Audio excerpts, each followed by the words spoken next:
Hi friends, welcome to Praveen sir classes. మొదటిసారి మన YouTube ఛానల్ని చూస్తున్న ప్రతి ఒక్క అభ్యర్థి ఇప్పుడే మన ఛానల్ని సబ్స్క్రైబ్ చేయండి. ఈ వీడియో కనుక నచ్చినట్లయితే లైక్ చేయండి. మీ ఫ్రెండ్స్ అందరికీ, పోటీ పరీక్షలకు ప్రిపేర్ అవుతున్న ప్రతి ఒక్క ఆస్పిరెంట్కి ఈ వీడియో లింక్ని షేర్ చేయండి. ఇక ఈ వీడియోలో జూన్ 16, 2026 సంబంధించి ఒక టాప్ 5 కరెంట్ అఫైర్స్ని డిస్కస్ చేద్దాము. ఇక ఈరోజు ఫస్ట్ టాపిక్, భారత ప్రధాని నరేంద్ర మోదీ గారిని వరించిన 33వ అంతర్జాతీయ పురస్కారము. సో పోటీ పరీక్షల్లో ఇదొక టాపిక్ అనుకోండి. ఎందుకంటే ప్రతి ఏడాది కూడా భారత ప్రధాని నరేంద్ర మోదీ గారిని వరిస్తున్న అంతర్జాతీయ ప్రాముఖ్యత పురస్కారాల గురించి చూస్తున్నాము.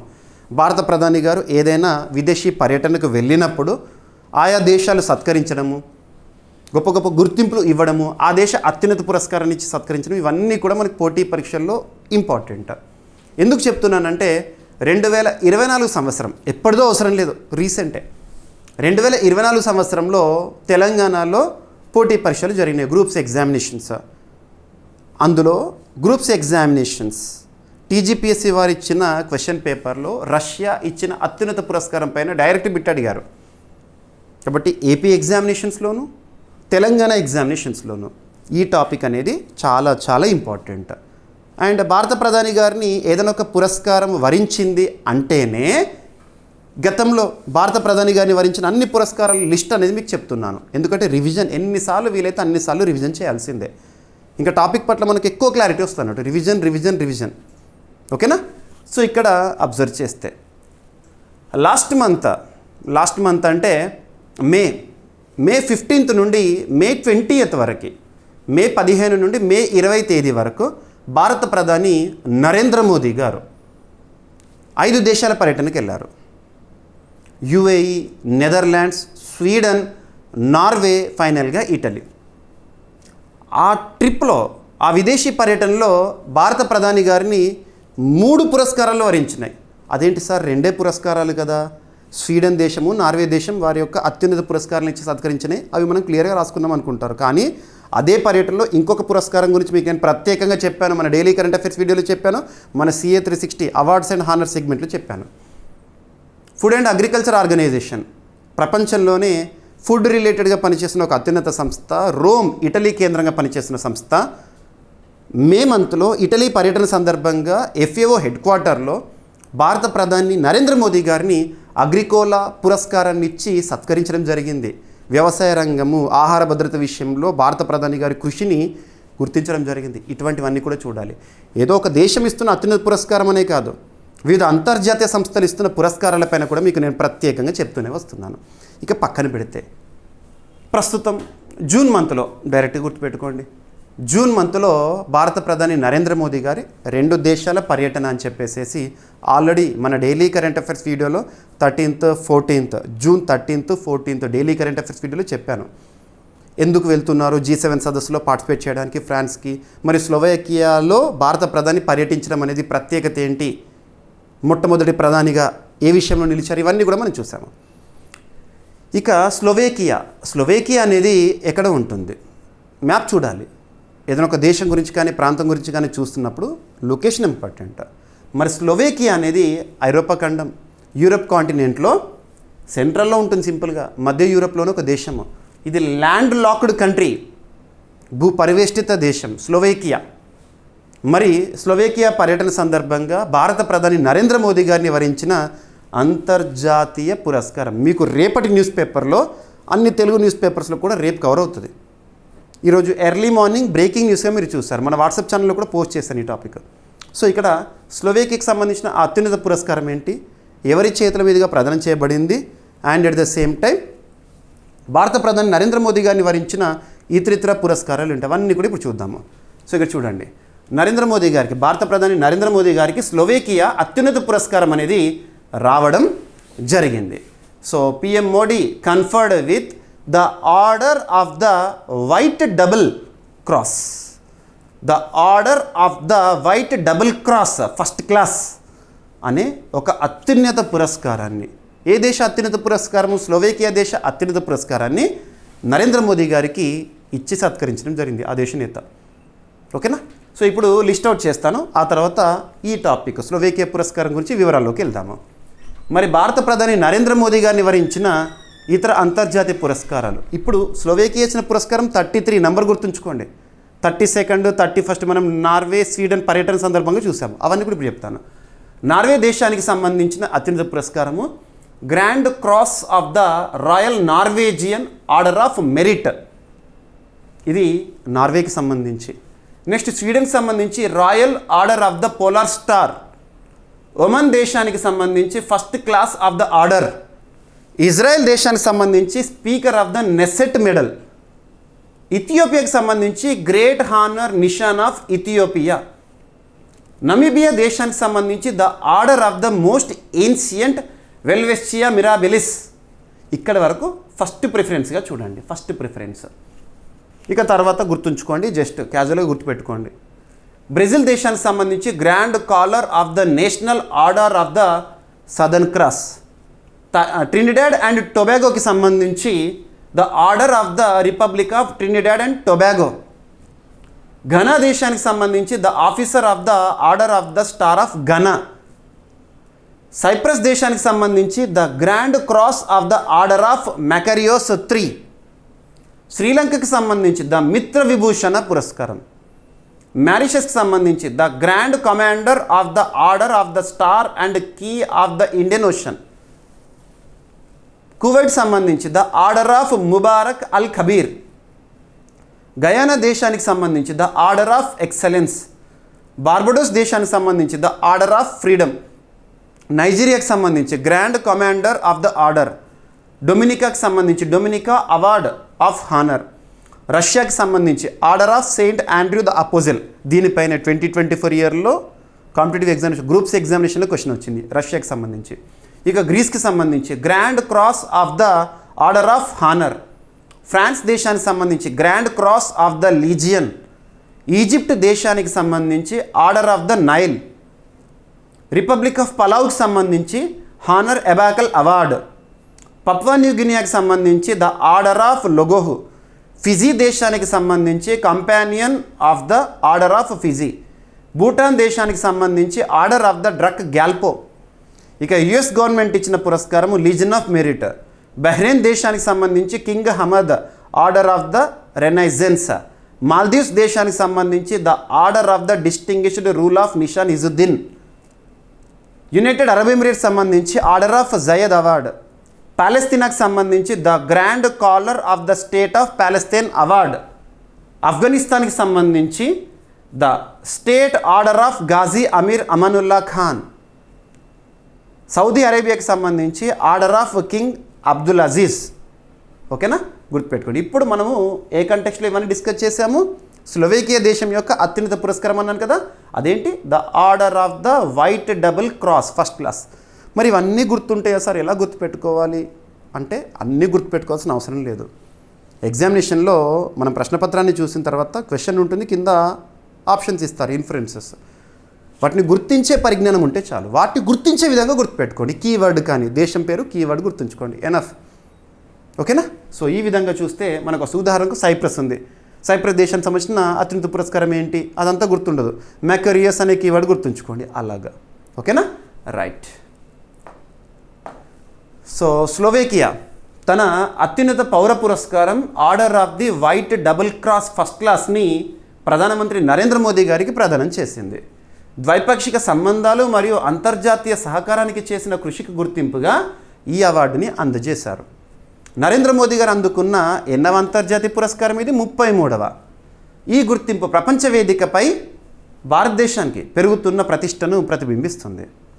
ఈ పురస్కారాన్ని స్లోవేకియా అధ్యక్షుడు, సో ఏదైనా ఒక దేశానికి సంబంధించి మనం చూస్తే ఒక దేశ అధ్యక్షుడు కానీ ప్రధాని కానీ మన భారతదేశ పర్యటన చేసిన, లేదా మన భారత రాష్ట్రపతి కానీ ఉపరాష్ట్రపతి కానీ ప్రధాని కానీ, వీరు ముగ్గురు ఏదైనా ఒక దేశ పర్యటనకు వెళ్ళినా ఆ దేశాధినేతలు ఎవరైతే ఉంటారో వాళ్ళ పేర్లు గుర్తుంచుకోవాలి. అధ్యక్షుడు, ప్రధాని, ఆ పేర్లన్నీ కూడా మీకు ప్రతి పాయింట్ ఇస్తున్నాను. ఓకేనా? సో స్లోవేకియా అధ్యక్షుడు పేరేంటి అంటారు? పీటర్ పెలెగ్రినీ. భారత ప్రధాని నరేంద్ర మోదీ గారికి ఈ పురస్కారాన్ని ప్రదానం చేసిన వ్యక్తి తనే. Order of the white double cross స్లోవేకియాలో విదేశీ ప్రముఖులకు ప్రదానం చేసే అత్యున్నత పురస్కారం. స్లోవేకియాతో సంబంధాల అభివృద్ధి మరియు అంతర్జాతీయ సహకారానికి చేసిన విశిష్ట సేవలకు ఈ అవార్డును ఇవ్వడం జరుగుతుందంట. ఇక ఒక దేశం గురించి చూస్తే దేశానికి సంబంధించిన బేసిక్ పాయింట్స్ అన్నీ మీకు ఇస్తున్నాను. ఉదాహరణకి ఇప్పుడు స్లోవేకియా గురించి మ్యాప్ చూపించాను, ఎక్కడ ఉంటుంది, ఐరోపా ఖండంలో సెంట్రల్ ఏరియాలో ఉంటుంది, ల్యాండ్ లాక్డ్ కంట్రీ అని చెప్పాను. మరి స్లోవేకియాకి సంబంధించి బేసిక్ పాయింట్స్, రాజధాని స్లోవేకియా క్యాపిటల్ వచ్చేసేసి బ్రాటిస్లావా, కరెన్సీ వచ్చేసి యూరో. అంటే యూరో జోన్లో 21 సభ్య దేశాలు ఉంటే ఆ సభ్య దేశాల్లో ఒకటి Slovakia, euro as official currency. Slovakia అధ్యక్షుడు ప్రస్తుతం ఎవరు? పీటర్ పెలెగ్రినీ గారు. స్లోవేకియా ప్రధానమంత్రి ఎవరంటే రాబర్ట్ ఫికో గారు. ఇక స్లోవేకియా ఏ అంతర్జాతీయ సంస్థల్లో లేదా ఏ అంతర్జాతీయ కూటముల్లో సభ్యత్వాన్ని కలిగి ఉంది? European union. సో మీకు చాలాసార్లు చెప్పాను, యూరోపియన్ యూనియన్ పైన, నాటో పైన, గల్ఫ్ కోఆపరేషన్ కౌన్సిల్ పైన, ఇటువంటి వాటిపైన క్వశ్చన్స్ వస్తాయి, మెంబర్ కంట్రీస్ని గుర్తుపెట్టుకోండి అని. 2025 సంవత్సరంలో జరిగిన యూపీఎస్సీ సివిల్ సర్వీస్ ప్రిలిమినరీ ఎగ్జామినేషన్లో నాటో మెంబర్ కంట్రీస్ పైన అడిగాడు. అప్పుడే చెప్పాను, ఈసారి యూరోపియన్ యూనియన్ మెంబర్ కంట్రీస్ పైన ఫోకస్ చేయండి, ప్రశ్న వస్తుందన్నాను. May 24, 2026 రోజున యూపీఎస్సీ సివిల్ సర్వీసెస్ ప్రిలిమినరీ ఎగ్జామినేషన్లో యూరోపియన్ యూనియన్ మెంబర్ కంట్రీస్ పైన డైరెక్ట్ పెట్టించారు. కాబట్టి అవన్నీ కూడా నేను కవర్ చేశాను చూడండి. సో ఇక్కడ అబ్జర్వ్ చేస్తే స్లోవేకియా యూరోపియన్ యూనియన్లో మెంబర్ కంట్రీ. ఇక యూరోపియన్ యూనియన్ అనేది 1993లో స్థాపన. మ్యాస్ట్రిచ్ ఒప్పందం ద్వారా ఆ యూరోపియన్ యూనియన్లో 27 సభ్య దేశాలు ఉన్నాయి, అందులో ఒకటి స్లోవేకియా. యూరోపియన్ కమిషన్కి చీఫ్గా ఉర్సులా వ్యాండర్లియన్ ఉన్నారు. యూరోపియన్ కౌన్సిల్కి చీఫ్గా యాంటోనియో కోస్టా గారు ఉన్నారు. వారే 2026 జనవరి 26 మన గణతంత్ర దినోత్సవ వేడుకలకు ముఖ్య అతిథులుగా విచ్చేస్తారు, గుర్తుంచుకోండి. ఇక స్లోవేకియా యూరోపియన్ యూనియన్లో మెంబర్ కంట్రీ. నాటోలో 32 సభ్య దేశాలు ఉంటాయి, అందులో ఒకటి స్లోవేకియా. మరియు షెంగెన్ ప్రాంతం. మీరు షెంగెన్ వీసా అని చూస్తూ ఉంటారు. ఒక వీసా తీసుకుంటే ఆ దేశాలన్నింటిలో కూడా పర్యటించవచ్చు, షెంగెన్ వీసా. ఓకేనా, షెంగెన్ ప్రాంతం అంటారు. స్థానం సెంట్రల్ యూరప్. మరి ఈ స్లోవేకియా దేశానికి సరిహద్దు దేశాలు ఏంటంటే చెక్ Republic, Austria, Hungary, Poland, Ukraine. ఓకేనా, గుర్తుపెట్టుకోండి సరిహద్దు దేశాలు. ఎనఫ్. ఓకేనా. ఇక భారత్ స్లోవేకియా సంబంధాలు ఎప్పుడు స్టార్ట్ అయినాయి అంటే 1993లో స్టార్ట్ అయినాయి. సహకార రంగాలు, ఏ రంగాల్లో ఈ ఇరు దేశాల మధ్య కూడా ఒప్పందాలు కానీ ఇవి జరుగుతున్నాయంటే వాణిజ్యం, రక్షణ, సాంకేతికత, విద్య మరియు సాంస్కృతిక మార్పిడి విషయంలో. ఇక భారత విదేశాంగ మంత్రి ప్రస్తుతం ఒక అద్భుతమైన వ్యక్తి ఉన్నారు, సుబ్రహ్మణ్యం జయశంకర్ గారు. డిప్లొమసీలో కీలక పాత్ర పోషిస్తున్నారు. ఇక నెక్స్ట్, పోటీ పరీక్షల్లో కొన్ని టాపిక్స్ నుండి మనం తప్పనిసరిగా ప్రశ్నలను ఎక్స్పెక్ట్ చేయాలి. ఏ టాపిక్స్ అంటే వార్తలు నిలిచిన సూచీల గురించి కానివ్వండి, విన్యాసాల గురించి కానివ్వండి, ఐఐటీస్ పైన కానివ్వండి, అండ్ కొన్ని రికగ్నిషన్స్ అంతర్జాతీయ స్థాయిలో వచ్చే గుర్తింపులు కానివ్వండి, మన భారతదేశానికి సంబంధించిన గుర్తింపులు కానివ్వండి. ఉదాహరణకు అంతర్జాతీయ స్థాయిలో బీచ్లను గుర్తించడం అంటే మనకు బ్లూ ఫ్లాగ్ సర్టిఫికేషన్ అనేది గుర్తొస్తుంది. అదే రామ్సర్ చిత్తడి నేలలు అంతర్జాతీయ స్థాయిలో గుర్తింపు అని చెప్పేసి మనం చూసాం. మన భారతదేశంలో 100కు చేరింది ఆ సంఖ్య, రామ్సర్ గుర్తింపు చిత్తడి నేలలకు. Cats conservation assured tiger standards, tiger రిజర్వ్స్కి ఇచ్చే గుర్తింపు, టైగర్ రిజర్వ్స్కి. అలా మన భారతదేశంలో అంతర్గతంగా తీసుకుంటే ప్రోడక్ట్స్, వస్తువులకు ఇచ్చే ఒక గుర్తింపు జాగ్రఫికల్ ఇండికేషన్. ఏ పోటీ పరీక్ష అయినా, ఏ స్థాయి పోటీ పరీక్ష అయినా ఈ జిఏ ట్యాగ్ పైన మనం తప్పనిసరిగా ప్రశ్నలను ఎక్స్పెక్ట్ చేసి తీరాల్సిందే. మరి ఇక్కడ అబ్జర్వ్ చేస్తే బేసిక్స్, జాగ్రఫికల్ ఇండికేషన్ ట్యాగ్ అంటాం. తెలుగులో ఏంటి? జిఐ ట్యాగ్, భౌగోళిక గుర్తింపు. ఏదైనా ఒక వస్తువుకి ఒక ప్రాంతం ఆధారంగా లేదా ఒక ప్రాంతానికి ఒక వస్తువు ఆధారంగా ప్రత్యేక గుర్తింపుని ఇవ్వడము. ఆ ప్రోడక్ట్ ఏదైనా కావచ్చు, పండించే పంటే కానివ్వండి, వండే వంట కుకింగ్ ఫుడ్ కానివ్వండి, నేసే వస్త్రాలే కానివ్వండి, లేదంటే బెవరేజెసే కానివ్వండి, హస్తకళలే కానివ్వండి, వీటినైనా కూడా జిఐ ట్యాగ్ ఇచ్చి గుర్తించడం జరుగుతుంది. మరి జిఐ ట్యాగ్ ఒక ప్రోడక్ట్కి వచ్చింది అంటే ఆ ప్రోడక్ట్ పేరు చెప్పగానే మనకి ఆ ప్రాంతం గుర్తొస్తుంది, లేదా ఆ ప్రాంతం పేరు చెప్పగానే ప్రోడక్టే గుర్తొస్తుంది. ఉదాహరణకి చెప్తాను, తిరుపతి అనే పేరు చెప్పగానే మనకి ఏం గుర్తొస్తుంది? తిరుపతి లడ్డే గుర్తొస్తుంది. హైదరాబాద్ పేరు చెప్పగానే ఏం గుర్తొస్తుంది? హైదరాబాద్ హలీమే గుర్తొస్తుంది. Tea, Darjeeling tea. అలా దేశంలో ఇతర ప్రాంతాల్లో ఆ ప్రోడక్ట్స్ కనబడ్డా కూడా ప్రత్యేకంగా కొన్ని ప్రాంతాల్లో ఉన్న వాటికి మాత్రమే ప్రత్యేకత ఉంటుంది. అదే జిఐ ట్యాగ్. మరి జిఐ ట్యాగ్ని ఏ చట్టం ఆధారంగా మంజూరు చేస్తారు? ఏ మంత్రిత్వ శాఖ పరిధిలోని అంశం అంటే geographical indication of goods registration and protection act 1999 ఆధారంగా ప్రోడక్ట్స్కి జిఏ ట్యాగ్ అనేది మంజూరు చేస్తారు. ఇదంతా కూడా ఏ మంత్రిత్వ శాఖ పరిధిలోని అంశం అంటే మినిస్ట్రీ ఆఫ్ కామర్స్, వాణిజ్య వ్యవహారాల మంత్రిత్వ శాఖ. ఆ మంత్రిత్వ శాఖలో department for promotion of industries and internal trade ఉంటుంది కదా, వారు చూసుకుంటారు. మరి ఎక్స్క్లూజివ్గా జిఏ ట్యాగ్ని మంజూరు చేసే సంస్థ ఏదైనా ఉందా అంటే చెన్నై కేంద్రంగా పనిచేస్తున్న జాగ్రఫికల్ ఇండికేషన్స్ రిజిస్ట్రీ. రీసెంట్గా మినిస్ట్రీ ఆఫ్ కామర్స్, వాణిజ్య వ్యవహారాల శాఖ మంత్రి పీయూష్ గోయల్ గారు ఒక స్టేట్మెంట్ ఇచ్చారు, ఒక లక్ష్యాన్ని నిర్దేశించారు. ఆ లక్ష్యాలపైన ఎగ్జామినేషన్లు అడుగుతారు. 2030 సంవత్సరం నాటికి మన భారతదేశంలో జిఏ ట్యాగ్డ్ ప్రోడక్ట్స్ సంఖ్య 10,000కు చేరాలి అని. 10,000కు చేరాలంట, గుర్తుంచుకోండి. ఓకేనా? ఇకపోతే భారతదేశంలో జిఏ ట్యాగ్ ఎప్పుడు అమల్లోకి వచ్చిందంటే 2003. ఇక భారతదేశంలో మొట్టమొదటి జిఏ ట్యాగ్డ్ ప్రోడక్ట్ ఏదంటే వెస్ట్ బెంగాల్ రాష్ట్రంలోని డార్జిలింగ్ టీ. ఇక మన ఏపీకి సంబంధించి, తెలంగాణకు సంబంధించి మీకు ప్రత్యేకంగా జిఏ ట్యాగ్స్ గురించి ఆల్రెడీ డిస్కస్ చేశాను. ఇక ఇప్పుడు టాపిక్ ఏంటంటే మీరు వార్తాపత్రికలు చూస్తుంటారు, అస్సాం రాష్ట్రానికి సంబంధించి, జార్ఖండ్ రాష్ట్రానికి సంబంధించి మరియు బీహార్ రాష్ట్రానికి సంబంధించి ఈరోజు జిఏ ట్యాగ్స్ అనేవి రావడం జరిగింది. ఆ ప్రోడక్ట్స్, ఇంపార్టెన్స్ ఉన్న ప్రోడక్ట్స్ పేర్లు చెప్తాను, డైరెక్ట్ పేరు గుర్తుంచుకోండి. ఓకేనా? సో జూన్ 2026లో జార్ఖండ్కు 11, అస్సాంకి 4 ఉత్పత్తులకు జిఏ ట్యాగ్ వచ్చింది. ఈ ప్రోడక్ట్స్ గురించి చూసిన తర్వాత బీహార్కి వచ్చిన జిఏ ట్యాగ్స్ ఏంటో చూద్దాము. జూన్ 2026లో భౌగోళిక సూచికల రిజిస్ట్రీ అంటే జాగ్రఫికల్ ఇండికేషన్స్ రిజిస్ట్రీ, ఎక్కడ హెడ్ క్వార్టర్ చెన్నై, వారు జార్ఖండ్కు చెందిన ఎన్ని ప్రోడక్ట్స్కి 11 ఉత్పత్తులకి, అస్సాంకు చెందిన 4 ఉత్పత్తులకు జిఏ ట్యాగ్ని మంజూరు చేశారు. ఈ registry department for promotion of industries and internal trade ఆధ్వర్యంలో పనిచేస్తుంది, అండర్ మినిస్ట్రీ ఆఫ్ కామర్స్. గుర్తుపెట్టుకోండి. మరి ఇలా జిఏ ట్యాగ్ ఒక ప్రోడక్ట్కి వచ్చింది, ఒక ప్రాంతానికి ప్రత్యేక వస్తువు ఆధారంగా గుర్తింపు వచ్చిందంటే ఏంటి ఇంపార్టెన్స్ అంటే ఆ ప్రోడక్ట్కి జాతీయ స్థాయిలోనే కాదు అంతర్జాతీయ స్థాయిలో ఇంపార్టెన్స్ వస్తుంది. అది ఎక్స్పోర్ట్ ఓరియంటెడ్ ప్రోడక్ట్గా ఉంటుంది. అందుకే వ్యవసాయ ఉత్పత్తులకు జిఏ ట్యాగ్ ఉంది అంటే ఆ మామిడి పండ్లు కానివ్వండి, ఫ్రూట్స్ కానివ్వండి, అటువంటి వాటిని మనం వివిధ దేశాలకు ఎగుమతి చేస్తూ ఉంటాం. ఎవరు చేస్తారు? APEDA, agriculture and processed foods exports development authority వారు ఆ జిఏ ట్యాగ్డ్ ప్రోడక్ట్స్ని వివిధ దేశాలకు ఎగుమతి చేస్తాయి. ఎందుకు అంటే అది క్వాలిటీ ప్రోడక్ట్ కాబట్టి. ఓకేనా? గుర్తుంచుకోండి. ఇక జిఏ ధృవీకరణ ప్రక్రియకు నాబార్డ్ సహకారం అందించింది ఈ ప్రోడక్ట్ సంబంధించి. NABARD, national bank for agriculture and rural development, 1982లో స్థాపన, శివరామన్ కమిటీ సిఫార్సుల మేరకు ఏర్పాటైంది. పక్కన పెట్టండి. జార్ఖండ్కు చెందిన జిఏ ఉత్పత్తులు ఏమేం జిఏ ట్యాగ్ పొందినాయి అంటే బాగయ్య పట్టు, కుచాయ్ పట్టు, ముండా ఆభరణాలు, వెదురు కళాకృతులు, సోహ్రాయ్ చిత్రకళకు ఈ బ్యాచ్కు ముందే జిఏ ట్యాగ్ లభించింది. ఓకేనా?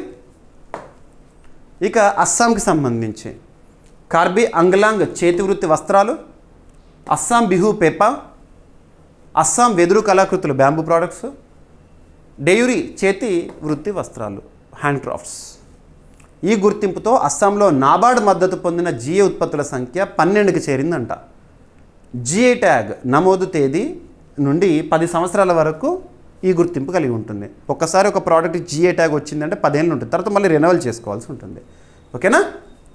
ఇక జిఏ ట్యాగ్కి సంబంధించి బేసిక్ పాయింట్స్ అన్నీ కూడా నేను ఏదైతే ఓవరాల్గా ఎక్స్ప్లెనేషన్ ఇచ్చానో అదంతా కూడా ఒక ప్రాంతానికి సంబంధించి సాంస్కృతికంగా ఇంపార్టెన్స్ ఉన్న ప్రోడక్ట్స్ కావచ్చు, మరియు ఆ ప్రాంత కళకి సంబంధించిన అద్భుతమే కావచ్చు. ఓకేనా? రైట్. సో నెక్స్ట్ వచ్చేసి బీహార్కు చెందిన 3 సాంప్రదాయ ఉత్పత్తులకు జిఏ ట్యాగ్. నేను ఇందాక జిఏ ట్యాగ్కి సంబంధించి ఇచ్చిన ఎక్స్ప్లెనేషన్ ఏదైతే ఉంటుందో కాన్సెప్ట్ అంతా సేమే. ఈ ప్రోడక్ట్ గుర్తుంచుకోండి చాలు. ఏ రాష్ట్రానికి సంబంధించి అని అడుగుతారు డైరెక్ట్గా. ఓకేనా? సో బావన్ బుట్టి చీరలు మరియు వస్త్రాలు, ఇవి నలంద ప్రాంతం బీహార్ సంబంధించి చాలా ప్రత్యేకము. అండ్ పత్తర్కట్టి రాతి కళాకృతి గయా, పిడియా చిత్రకళ భోజ్పూర్, వీటికి జిఏ గుర్తింపు అనేది రావడం జరిగింది, జాగ్రఫికల్ ఇండికేషన్ ట్యాగ్. ఓకేనా? సరిపోతుంది. సో నెక్స్ట్ టాపిక్ వచ్చేసి మరొక గుర్తింపు అని చెప్పొచ్చు. మన ఆంధ్రప్రదేశ్ రాష్ట్రంలోని అరకు, అద్భుతం అరకు వ్యాలీ. చాలామంది సీజనల్గా వెళ్తూ ఉంటారు. డిసెంబర్ ఆ టైంలో పీక్, అంటే ఎక్కువ మంది టూరిస్టులు వచ్చే ప్రాంతం చెప్పొచ్చు. భౌగోళికంగా మన భారతదేశంలో అద్భుతమైన ప్రాంతాలు ఉన్నాయి. మీరు అబ్జర్వ్ చేస్తే ఆరావళి మౌంటైన్ రేంజ్లో కానివ్వండి, వెస్టర్న్ ఘాట్స్లో కానివ్వండి, ఈస్టర్న్ ఘాట్స్లో కానివ్వండి, ఆరావళి పర్వత ప్రాంతం గురించి రీసెంట్గా ఆ పరిధి ఏంటి అనే విషయంలో ఒక కమిటీ గురించి డిస్కస్ చేసాం.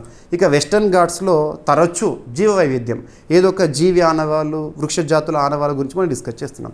ఇప్పుడు ఈస్టర్న్ ఘాట్స్ తూర్పు కనుమల్లో మన అరకు వ్యాలీ ప్రాంతం ఏదైతే ఉంటుందో అరకు వ్యాలీ ప్రాంతానికి ప్రత్యేక గుర్తింపు. ఈస్టర్న్ ఘాట్స్లో హయ్యెస్ట్ పీక్ ఏంటి? జిందగడ. అది ఎక్కడ ఉంటుంది? అరకు వ్యాలీలో. ఓకేనా? అరకు అనగానే మనకు కాఫీ గుర్తొస్తుంది, జిఐ ట్యాగ్డ్ ప్రోడక్ట్. సో ఇప్పుడు ఏం గుర్తింపు వచ్చింది? ఒక పురస్కారం రూపంలో అరకుకు జాతీయ అవార్డు రావడం జరిగింది. Most Instagrammable land and scape of India. Most Instagrammable land and scape of India పురస్కారాన్ని పొందింది అరకు. ఆంధ్రప్రదేశ్లోని Araku valley most Instagrammable land and scape Indian roots editors choice విభాగంలో జాతీయ పురస్కారాన్ని పొందిందంట. ఏ విభాగంలో? ఏ పురస్కారం? ఈ అవార్డును రీసెంట్గా గోవాలో జరిగిన కార్యక్రమంలో ప్రదానం చేశారు. జాతీయ పర్యాటక కార్యక్రమంలో ప్రదానం చేశారు. అరకు ప్రకృతి సౌందర్యం, గిరిజన సంస్కృతి మరియు పర్యాటక ప్రాధాన్యానికి ఈ గుర్తింపు అనేది లభించింది. ఆంధ్రప్రదేశ్ పర్యాటక అభివృద్ధి సంస్థ ముఖ్య మార్కెటింగ్ మరియు కమ్యూనికేషన్స్ అధికారి పద్మరాణి షీలా గారు ఈ అవార్డుని అందుకున్నారు గోవాలో. గోవా ముఖ్యమంత్రి ప్రస్తుతం అక్కడ బీజేపీ అండ్ అలయన్స్ అధికారంలో ఉంది. అక్కడ ప్రమోద్ సావంత్ గారు ముఖ్యమంత్రిగా ఉన్నారు. ఓకేనా? కేంద్ర పర్యాటక మంత్రి ప్రస్తుతం ఎవరు? Ministry of culture and tourism Gajendra Singh Shekhawat గారు ఈ పురస్కారాన్ని ప్రదానం చేశారు. ఓకేనా? ఇక గోవా గవర్నర్గా మన తెలుగువారు విజయనగరం వాసులు అశోక్ గజపతి రాజు గారు గోవా గవర్నర్గా ఉన్నారు. ఓకేనా? రైట్. అరకు తన సహజ సౌందర్యం, కాఫీ తోటలు, గిరిజన సంస్కృతి మరియు పర్యావరణ పర్యాటకానికి ప్రసిద్ధి చెందింది. ఈ అవార్డు అరకును భారతదేశంలోని ప్రముఖ పర్యాటక కేంద్రంగా మరింత గుర్తింపు పొందేలా చేస్తుందంట. అరకు లోయ ఎక్కడ ఉంది? మన ఆంధ్రప్రదేశ్ రాష్ట్రంలో అల్లూరి సీతారామరాజు జిల్లా. ఓకేనా? తూర్పు కనుమల్లో ఉంది. కాఫీ తోటలు, గిరిజన వారసత్వం, జలపాతాలు మరియు ప్రకృతి సౌందర్యానికి ప్రసిద్ధి.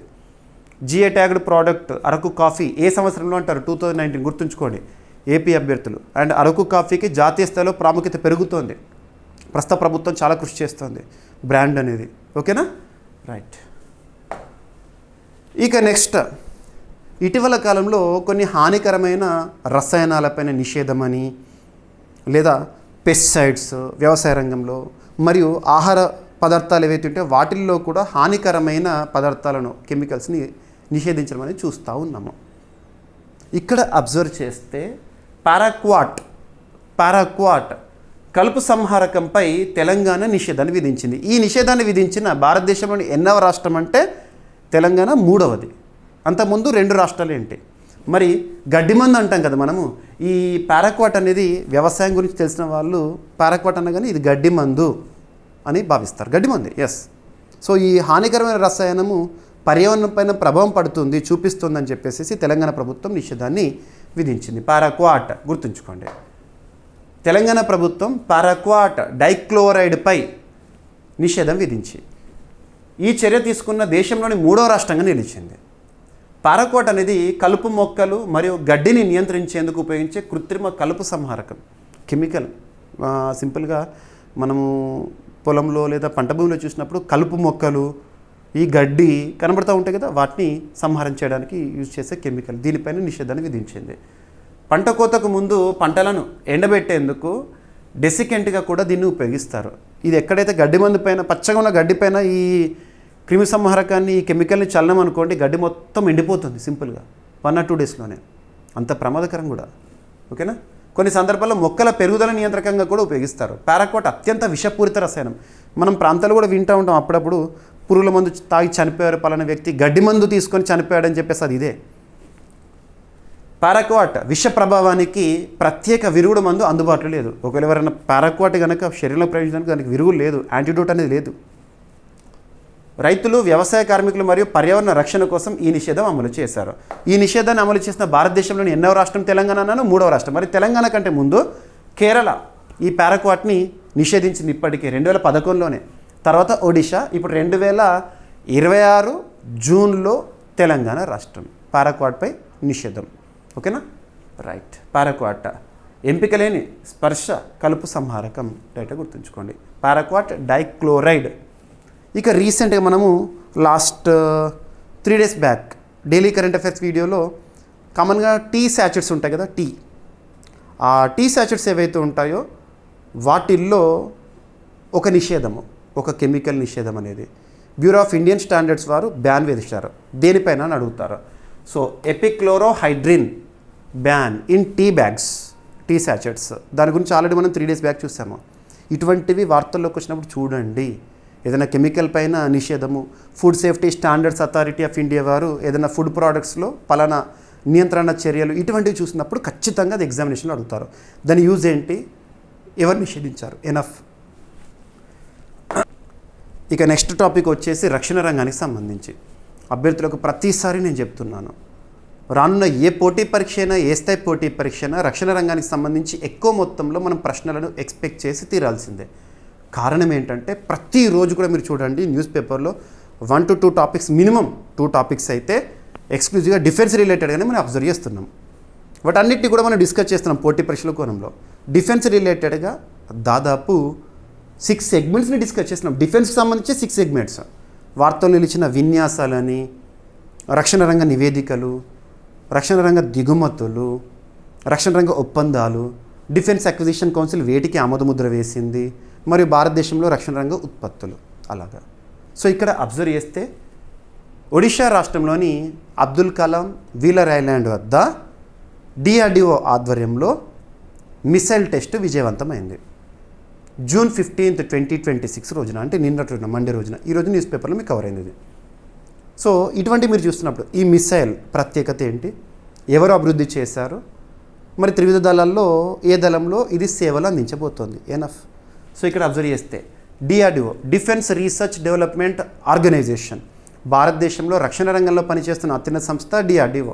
1958 ఇయర్లో స్థాపన, న్యూఢిల్లీ కేంద్రంగా పనిచేస్తుంది. డిఆర్డిఓ చైర్మన్గా సమీర్ వి కామత్ గారు విధులు నిర్వర్తించేవారు. మే మంత్లో తన పదవి విరమణ జరిగింది. తన స్థానంలోకి రాజేష్ కుమార్ సింగ్ గారు అదనపు బాధ్యతలను నిర్వర్తిస్తున్నారు. ఓకేనా. సో డిఆర్డిఓ రీసెంట్గా అభివృద్ధి చేసిన ఒక క్షిపణి, క్రూయిజ్ క్షిపణి, దాని పేరు ఏంటంటే long range land attack cruise missile. Long range అంటే దీర్ఘశ్రేణి, ల్యాండ్ అటాక్ భూమిపైన టార్గెట్ని ఛేదించే సామర్థ్యం ఉన్న ఒక క్రూయిజ్ మిసైల్ని ఒడిషాలోని అబ్దుల్ కలాం వీలర్ ఐలాండ్ వద్ద టెస్ట్ చేయడం జరిగింది. మీరు డిఆర్డిఓకి సంబంధించి లేదా రక్షణ రంగానికి సంబంధించిన పరిశోధనలు అంటే ఒడిషా గుర్తొస్తుంది. స్పేస్ రంగానికి సంబంధించి ఇస్రోకి సంబంధించిన ప్రయోగాలు అంటేనే మీకు తిరుపతి షార్ కేంద్రం గుర్తొస్తుంది. ఓకేనా. సో డిఆర్డిఓ దీర్ఘశ్రేణి భూదాడి క్రూయిజ్ క్షిపణిని విజయవంతంగా పరీక్షించింది. Land attack cruise missile. ఓకేనా. ఈ క్షిపణిని ఒడిషా తీరంలోని ఏపీజే అబ్దుల్ కలాం ద్వీపం నుంచి ప్రయోగించారు. ఇది భూభాగంలోని లక్ష్యాలను లాంగ్ రేంజ్లో నుంచి అత్యంత ఖచ్చితత్వంతో ఛేదిస్తుందంట. నిర్దేశిత మార్గాన్ని అనుసరించేందుకు వేపాయింట్ నావిగేషన్ సిస్టమ్ని ఉపయోగిస్తుంది. ఇది వివిధ ఎత్తులు మరియు వేగాలతో అధిక మలుపు సామర్థ్యంతో ప్రయాణించే సామర్థ్యమే దీని యొక్క సొంతము. శత్రు రాడార్లను తప్పించుకునేందుకు తక్కువ ఎత్తులో ప్రయాణిస్తుంది. కామన్గా శత్రు దేశాలు రాడార్లతో పరిశీలిస్తూ ఉంటే ఏమొస్తున్నాయి, ఏం పోతున్నాయి అని, వాటి కూడా చిక్కకుండా తక్కువ ఎత్తులో ప్రయాణించే సామర్థ్యం దీని సొంతము. శత్రు భూభాగంలో లోతుగా ఉన్న కీలక లక్ష్యాలను ఛేదిస్తుంది. మరి ఈ క్షిపణిని డిఆర్డిఓ పరిధిలోని ఏ ల్యాబొరేటరీ వారు అభివృద్ధి చేశారు. డిఆర్డిఓ అనే సంస్థ, ఆ సంస్థ పరిధిలో ల్యాబొరేటరీస్ ఉంటాయి కదా, అందులో బెంగళూరు కేంద్రానికి పనిచేస్తున్న ఏరోనాటికల్ డెవలప్మెంట్ ఎస్టాబ్లిష్మెంట్ అభివృద్ధి చేసింది. ఇతర డిఆర్డిఓ ప్రయోగశాలలు మరియు ప్రైవేట్ సంస్థలు కూడా ఈ అభివృద్ధిలో భాగస్వామ్యమైనాయి. సో రక్షణ రంగ ఉత్పత్తులు అని చెప్పాను కదా, ఇంతకుముందు 6 సెగ్మెంట్స్లో ఒకటి, అందులో ఇదొకటి. పరీక్షలో అన్ని లక్ష్యాలు విజయవంతంగా సాధించబడినట్లు రక్షణ మంత్రిత్వ శాఖ తెలిపింది. ఓకేనా. సో రైట్, డిఆర్డిఓకి సంబంధించిన basic points. And aeronautical development establishment Bengaluru Karnataka కేంద్రం పనిచేస్తుంది. Mother organisation DRDO. ఈ సంస్థ యొక్క ప్రత్యేకత ఏంటంటే వైమానిక వ్యవస్థలు, మానవరహిత వైమానిక వాహనాలు అంటే అన్మాన్డ్ ఎయిర్ వెహికల్స్, విమాన నియంత్రణ సాంకేతికతలు, క్షిపణి పరిశోధనలు. ఓకేనా. రైట్. ఇక రక్షణ రంగానికి సంబంధించిన నియామకాలు ఇటీవల వార్తలు నిలిచిన ఏవైతే ఉంటాయో, నూతన సిడిఎస్ ఎన్ఎస్ రాజా సుబ్రమణి గారు కానివ్వండి, new naval chief Krishna Swaminathan గారు కానివ్వండి, and Indian army new chief గురించి మనం ఆల్రెడీ నిన్నటి క్లాస్లో డిస్కస్ చేసాము. ఇవన్నీ కూడా లింక్ చేసుకోండి. ఓకేనా. ఇక నెక్స్ట్ టాపిక్ వచ్చేసేసి ఒక దేశానికి నూతన ప్రధాని నియామకం. ఇటువంటి టాపిక్ చూస్తున్నప్పుడు మీకు నేను ప్రికాషన్స్ చెప్తున్నాను. దేశం పేరేంటి, ఆ దేశం యొక్క లొకేషన్ చూడండి ఎక్కడ ఉంది, at the same time currency ఏంటి, మరియు ఆ నూతన నేత ఎవరైతే వచ్చారో దేశాధ్యక్షుడు కానివ్వండి, దేశం ప్రధాని కానివ్వండి, వారికి సంబంధించిన పొలిటికల్ పార్టీ పేరేంటి, ఇవి ఖచ్చితం. ఎందుకు చెప్తున్నానంటే గతంలో మన తెలుగు రాష్ట్రాల్లో జరిగిన పోటీ పరీక్షల్లో అడిగారు. ఉదాహరణకు అనుర కుమార దిశనాయక్ శ్రీలంక అధ్యక్షుడు, ఏ రాజకీయ పార్టీ నేత అని అడిగారు, అలా అడుగుతున్నారు. కాబట్టి ఇటువంటి టాపిక్స్ చెప్పినప్పుడు మీకు అవన్నీ కూడా నేను పాయింట్స్ని కవర్ చేస్తున్నాను. సో ఫస్ట్ వచ్చేసేసి రొమేనియా, నల్ల సముద్రాన్ని ఆనుకొని ఉన్న 6 దేశాల్లో ఒకటి రొమేనియా. రొమేనియా దేశానికి కొత్త ప్రధాని రావడం జరిగింది. ఆ దేశ అధ్యక్షుడు నియమించారు. ఆ కొత్త ప్రధాని పేరు ఏంటంటే అడ్రియన్ వెస్టియా. అడ్రియన్ వెస్టియా అని ఆ దేశ అధ్యక్షుడు నియమించడం జరిగింది. ఏ దేశంలో అయినా కూడా ప్రధానమంత్రిని నియమించే అధికారం ఆ దేశ అధ్యక్షుడికి ఉంటుంది, ప్రెసిడెంట్కి ఉంటుంది. రొమేనియా అధ్యక్షుడు ఎవరు ప్రస్తుతము? నికోసర్ డాన్. మరి కొత్త ప్రధానిగా ఎవరు వచ్చారు? అడ్రియన్ వెస్టియా. ఓకేనా? మరి అడ్రియన్ వెస్టియా ఏ పొలిటికల్ పార్టీకి సంబంధించిన నేత అంటే నేషనల్ లిబరల్ పార్టీ. కథం సరిపోతుంది. ఈ పాయింట్సే గుర్తుపెట్టుకోండి. ఇక రొమేనియా అధ్యక్షుడి పేరు, నూతన ప్రధాని పేరు, ఆ నూతన ప్రధాని పొలిటికల్ పార్టీ పేరు ఏంటి, ఎనఫ్. ఓకేనా? సో మరి ఈ అడ్రియన్ వెస్టియా గతంలో మేయర్గా పనిచేశారు, మరియు ప్రస్తుతం బ్రషో కౌంటీ కౌన్సిల్ అధ్యక్షుడిగా కూడా ఉన్నారంట. ఇవన్నీ అడగకపోవచ్చు, కాకపోతే ఏంటంటే న్యూస్ పేపర్స్లో తనకు సంబంధించిన వివరాలు ఇచ్చారు కాబట్టి కొన్ని వివరాలు మీకు ఇచ్చాను. ఓకేనా? సో రొమేనియాకి సంబంధించిన బేసిక్ పాయింట్స్. రాజధాని Bucharest. Bucharest is different, Budapest is different. Budapest అంటే మీకు హంగరీ గుర్తుకొస్తుంది, ఇది బుకారెస్ట్. Currency Romanian Liu. అధ్యక్షుడు ఎవరు? నికోసర్ డాన్. నూతన ప్రధానమంత్రి ఎవరన్నాను ఇప్పుడు? అడ్రియన్ వెస్టియా. మరి రొమేనియా ఏ గ్రూప్స్లో అంతర్జాతీయ కుటుంబంలో సభ్యత్వం ఉంది అంటే యూరోపియన్ యూనియన్ 27 సభ్య దేశాల్లో రొమేనియా ఒకటి, నాటో 32 సభ్య దేశాల్లో ఒకటి రొమేనియా. యూరోపియన్ యూనియన్ సభ్యత్వం ఎప్పుడు స్వీకరించింది రొమేనియా అంటే 2007. స్థానం ఎక్కడ? ఐరోపా ఖండంలో ఆగ్నేయం వైపున ఉంటుంది. నల్ల సముద్రాన్ని సరిహద్దుగా కలిగి ఉన్న 6 దేశాల్లో ఒకటి రొమేనియా. సో ఇవి ఫ్రెండ్స్ ఈరోజు జూన్ 16, 2026కి సంబంధించి కరెంట్ అఫైర్స్లో భాగంగా మనం డిస్కస్ చేస్తున్న టాప్ మోస్ట్ ఇంపార్టెంట్ టాపిక్స్. ఒకవేళ కంప్లీట్ వీడియో కావాలి, కంప్లీట్ ఎక్స్ప్లెనేషన్ కావాలి అంటే ఇప్పుడే జీవీకే స్టడీ సర్కిల్ యాప్ని ఇన్స్టాల్ చేసుకోండి. సో జీవీకే స్టడీ సర్కిల్ యాప్లో మీకు CA 360 2026 అనే ఒక కోర్స్ అందుబాటులో ఉంటుంది. మీకు ఈరోజు భారీ ఆఫర్లో అందుబాటులో ఉంది. ఓకేనా? అందులో ప్రతిరోజు డైలీ కరెంట్ అఫైర్స్ వీడియో ఉంటుంది. ఎక్స్ప్లెనేషన్ విన్న తర్వాత తెలుగు మీడియం అభ్యర్థుల కోసం తెలుగులోను, ఇంగ్లీష్ మీడియం అభ్యర్థుల కోసం ఇంగ్లీష్లోను స్క్రిప్ట్ మొత్తాన్ని కూడా PDF రూపంలో మీకు అందించడం జరుగుతుంది. మంత్లీ రౌండ్ అప్ వీడియోస్ ఉంటాయి, మంత్లీ మ్యాగజైన్ ఉంటుంది, and at the same time 1 liner current affairs and etcetera. So ఇవన్నీ కూడా మీకు CA 360 కోర్సులో అందుబాటులో ఉంటాయి. సో ప్రతి ఒక్కరు కూడా ఈరోజే యాప్ని ఇన్స్టాల్ చేసుకోండి. మన యాప్లో అందుబాటులో ఉన్న ప్రతి కోర్స్ పైన కూడా భారీ ఆఫర్ అనేది ఈరోజు ముగుస్తుంది. ఓకేనా? సో మళ్ళీ కొన్ని ఇంపార్టెంట్ టాపిక్స్తో రేపు కలుద్దాం. Thank you.